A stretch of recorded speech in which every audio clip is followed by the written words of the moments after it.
اور اب آپ کو بتائیں کہ صوبائی وزیر خوراک مخدوم محبوب الزمان کی ہدایت پر بھینس کالونی میں سندھ فوڈ اتھارٹی نے کارروائی کرتے ہوئے بھینس کالونی میں مردہ جانوروں کی ہڈیوں اور چربی سے غیر معیاری تیل تیار کرنے والی غیر قانونی فیکٹری سیل کر دی۔ کارروائی کے دوران بڑی مقدار میں چربی، خام مال اور سامان برآمد کر لیا گیا۔ مزید اس حوالے سے جان لیتے ہیں نمائندہ خصوصی 5 نیوز مہدی بلوچ سے۔ جی مہدی بلوچ، اپڈیٹ کیجیے گا اس حوالے سے۔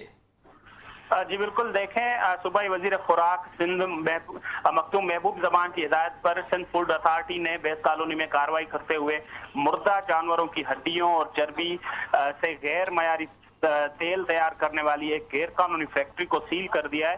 سندھ فوڈ اتھارٹی کے مطابق کارروائی کے دوران بڑی مقدار میں جانوروں کی چربی، خام مال اور دیگر سامان برآمد کر لیا گیا ہے۔ حکام کا کہنا ہے کہ مذکورہ یونٹ مردہ جانوروں سے تیل اور چربی تیار کر کے فروخت کر رہا تھا، جو انسانی صحت کے لیے سنگین خطرہ تھا۔ صوبائی وزیر خوراک مخدوم محبوب الزمان نے کہا ہے کہ مردہ جانوروں کی چربی سے تیار کردہ تیل انسانی صحت کے لیے انتہائی مضر اور ایسے عناصر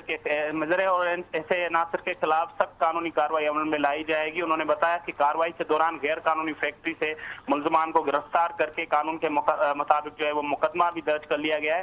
انہوں نے مزید کہا کہ سندھ فوڈ اتھارٹی کی مدیریت میں تھانہ سکھن میں FIR نمبر 356/2026 درج کر لی گئی ہے اور مزید تفتیش جو ہے وہ جاری ہے۔ وزیر خوراک سندھ نے واضح کیا کہ عوامی صحت کے لیے صحت سے کھیلنے والوں تفصیلات کے لیے شکریہ مہدی بلوچ۔